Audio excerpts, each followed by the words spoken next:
Hi guys, James at RampantLionReviews again for you today with another beer review. For this one we are going to head up to Ellon in Aberdeenshire again, which as many of you will know is the home of Brewdog, and for this one we're going to do the second of 4 in the series of Russian Doll beers. So this one is the IPA, and as I told you in the last video, the whole idea behind this particular series is to show you exactly how changing the malt to hop ratio can really dramatically change the flavour of the beer and even the style actually. And it's a similar idea to what they've done before with the IPA is Dead series, the Paradox series, and also the Unleash the Yeast as well. So the whole idea is basically to educate the beer drinker as to how exactly the different variables can change your flavours of beer that you get out of the brewing process. But yeah, anyway, as is usual with my beer reviews then, I'll take you through a very brief history of the brewery. It will only be a minute or two long, but if you want to get straight to the tasting, just fast forward. The Brewdog website's in the video description for you below, along with a link to my other Brewdog reviews I've done for you before, and I do have quite a few more Brewdog beers to review for you in the coming few months as well, so do subscribe to the channel if you're interested in that. But anyway, as I've told you many occasions before, Brewdog is the love child of James Watt and Martin Dickie, and it was founded back in 2007 at a small brewery in the Keswick Industrial Estate in Fraserburgh in the very northeast corner of Scotland. But recently they've moved their main brewing operation to their new purpose-built facility in Ellon in Aberdeenshire, which is a bit closer to the city of Aberdeen. But these guys are known for being a very experimental craft brewery, and particularly as well for their strong beers. They had the Tactical Nuclear Penguin, the Sink the Bismarck, and the End of History, and they won awards for all of these beers, but they're largely inspired by the American craft brewing renaissance, a very, very hop-forward brewery, much like the Californian ones. They do in fact say that their main influence on brewing is Stone Brewery in California anyway, but they're also known for having a kind of thriving chain of brew pubs as well. These started in 2009 with the Aberdeen Bar, which is their home one. They expanded throughout Scotland in 2010, down into England the following year in 2011, and since then they've spread all throughout Europe. You've got sites in Italy, Sweden, I think in Spain now as well. There's one in Tokyo in Japan, one down in Sao Paulo in Brazil, and they're constantly expanding all their sites. So keep an eye out on Brewdog. They are expanding quite heavily, but these days they're the largest independently owned Scottish craft brewery, and it's quite cool to see a Scottish company to have come in and done so well. And a lot of their essentially, a lot of the reason they've done so well is how they use social media. It's a very interesting business model to actually have a little read about. And what's interesting as well is a lot of their infrastructure developments that they've made have been crowdfunded. So through their Equity for Punk scheme, which they are running now incidentally, you can actually buy a share in the brewery, and it gives you a lifetime discount in the bars and in the shops to buy their beer. And it's very cool because a lot of these kind of new tanks and new sheds and things that they're putting on their brewery in Ellon are crowdfunded, and they're just opening up a new brewery over in Columbus in Ohio as well, so there'll be many interesting things going on over in America in the coming years as well. So yeah, that's your kind of brief history of the Brewdog brewery. Just to tell you about the Russian Doll series itself, Russian Dolls series is the latest in Brewdog's experimental brews, and it's designed to teach beer drinkers about the different aspects of brewing.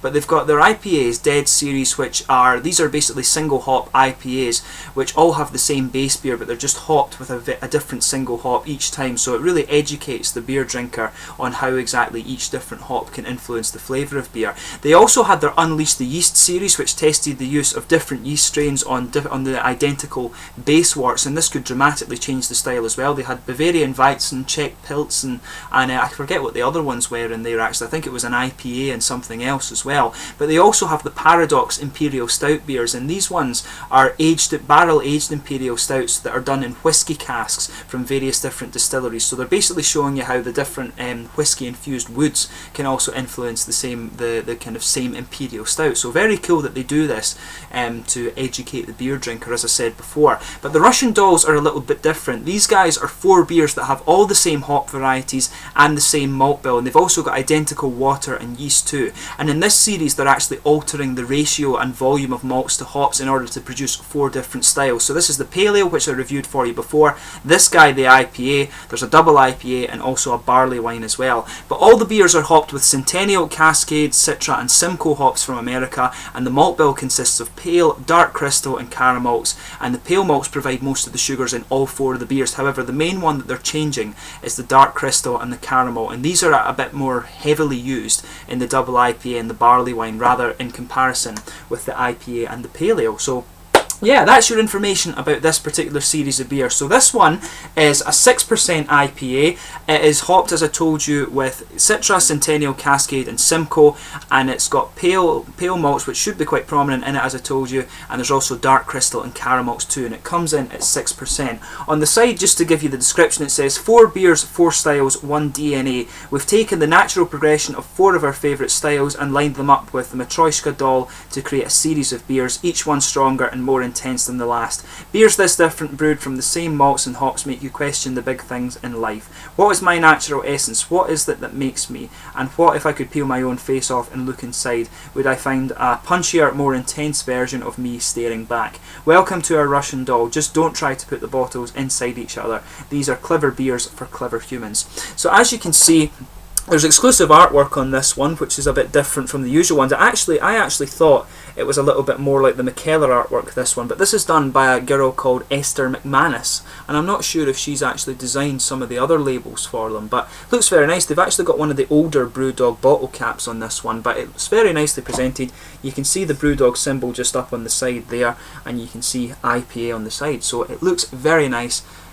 Bottle cap, which I showed you before. So let's get stuck into this, guys. I told you 6% IPA, Simcoe, Citra, Centennial and Columbus hops in this one, and a malt base of dark crystal, pale and caramel. So you can really actually smell the caramel coming off of this one as you open it up. So let's get this guy out and we'll get on to the tasting here. But it looks very nice, and you really can smell the nice caramel as you're pouring it out. So I've poured this one a little less aggressively just because I've got a different glass.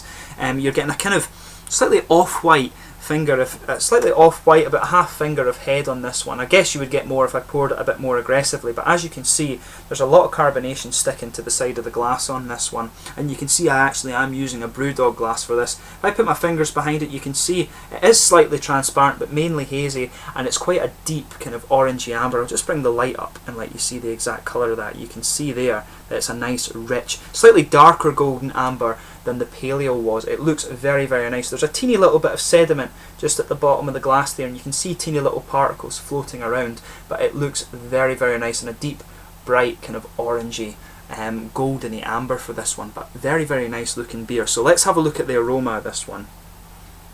So without paying too much attention to it, when you pour it you will actually get a good bit of caramel coming out, but if you sugar it up a little bit, you definitely are getting some of that tropical fruit. I want to say it's quite sort of peachy, and that's an aspect you get from the Citra hop, but there's a little bit of passion fruit in there too, I think, that's mainly the Simcoe that will give you that.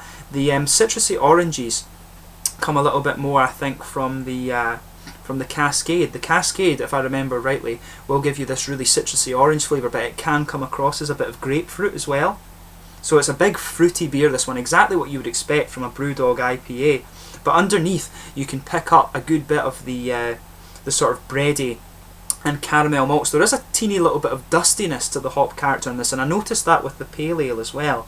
And it's definitely not skunk, because these beers are in date, I'm certain of that.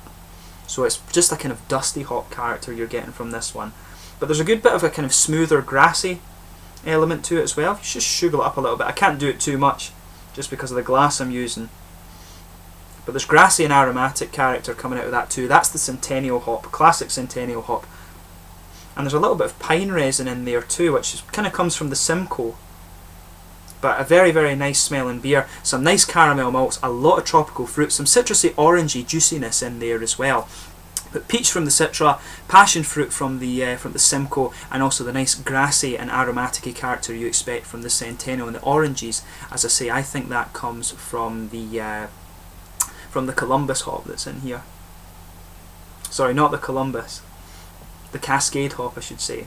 But yeah, very, very nice smelling beer. So without further ado, let's get stuck into this guy. This is the IPA from the Russian Doll series from Brewdog, designed to show you how the malts and hop ratios can change the beer. But yeah, Slanja.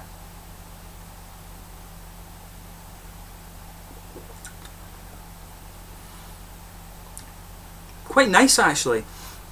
The thing that I'm noticing with this one is that it's actually quite juicy in comparison to some of the IPAs I've had from Brewdog before. A lot of them have a good bit of dry character, but this one is definitely more juicy.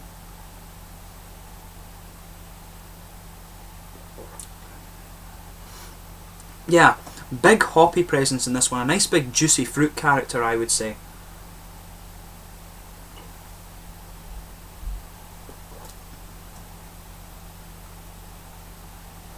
And as you would expect when they're trying to show you this with the beers, the malt is quite strong in this one. The pale malt is noticeable, but it's actually the caramel and the dark crystal flavours are becoming quite a bit stronger in this. It's a lot more boozy than the pale ale was, no doubt about that. But you can taste the same kind of fruity elements, and it is quite juicy, like I say. So you're getting a nice big tropical fruit element from this one, and it's mainly peaches, but there is a little bit of passion fruit in there, and there could be some kind of grapefruit. The fruit. What's interesting about the fruit character of this one is I can feel it at the back side of the tongue there as well. You can feel the kind of nice, dry, tropical fruits coming out just around the back edges of the tongue, which is quite unusual. Usually it's the front curve in your tongue that brings out these flavours. But yeah, you can get the grassy and aromatic character of the Centennial hop coming out as well. It's actually very, very dry around the edges of your tongue there, so I'm guessing this one, the hops are used just a little bit more in it. But that said, the kind of caramel malt flavours really are there. Your tongue is blanketed by a very light dash of this kind of pale malt base, but on top of that you've got a good bit of boozy caramel, and perhaps even just a little bit of a kind of biscuity sweetness, but it's more of a dark kind of toasted caramel, if that makes sense. So the caramel in this is obviously used quite a bit more than it was in the pale ale.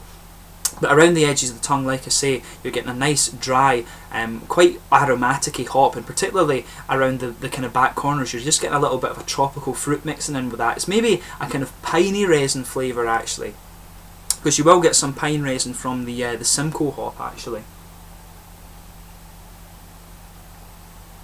Also from the Cascade too, I should point out. So there is a definite resiny character to it, but it's quite mild. But it's mainly a kind of grassy and aromatic-y smoothness. It becomes grassy as you move a bit further forward, but it's more aromatic around the kind of front curve of the tongue. But then you get the tropical fruits mixing with it, so you've got a nice, juicy, and quite big citrusy orange flavour in there. But then you've got the tropical fruit that mixes with that. And it's mainly peaches, like I say. It's quite sharp, but there is a good bit of passion fruit and grapefruit in there. That kind of slightly more sour tropical fruit flavour is a bit more prominent in this in comparison with the pale ale. So it's really quite interesting this, just to pick up these little different things with the flavour. But yeah, it's actually a very nice beer, and as I say, comes across as being a little bit more juicy than some of the other pale ales I've had. It's actually quite well balanced, I would say. But in terms of the mouthfeel of this, definitely mid-bodied, a little bit heavier than the pale ale, that's for sure. Big bit of malty sweetness and a little bit of alcohol warmth actually. As you just let the beer settle, you do get a good little bit of alcohol warmth coming out of this one. Carbonation is quite smooth. It comes in with a little bit of a prickle, but then it really does kind of it really does smooth out, but it helps bring out the slightly aromatic and almost resiny flavours in the beer.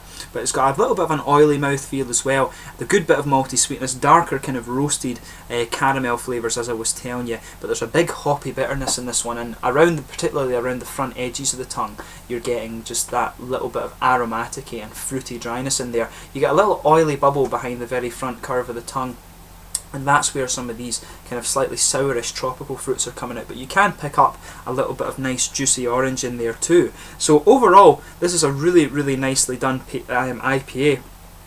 Actually one of my favourite IPAs I've had from Brewdog in a while. Usually I would drink the double IPAs from these guys, because usually you only get the kind of punk IPA, but this is actually a very, very nicely done IPA, and I wish they would do these beers more than once, because this is really quite nicely done. Maybe they'll reissue all of these experimental beers that they've done over the next little while, because this is a pretty good, nice, juicy, fruity pale ale, or IPA, sorry. So I would say, if you do get the chance to try this Russian Doll series, definitely give it a go, because I can see even between the first two beers that this really does show you how changing the malt and hop ratios can really affect the style of your beer, because this is very, very different from the pale ale, but then you've got the same kind of base ingredients. So very, very cool, and if you're wanting to become a beer reviewer yourself, I guess this is a good place to start. But yeah, if you have tried this beer before, please let me know in the comment section your own thoughts on it. I hope you've enjoyed this one. In the meantime, I'll ask you to please like, subscribe, share, all the usual YouTube stuff. A really nice and kind of fruity and juicy IPA from Brewdog, from a series that really will get you thinking about the different aspects of brewing.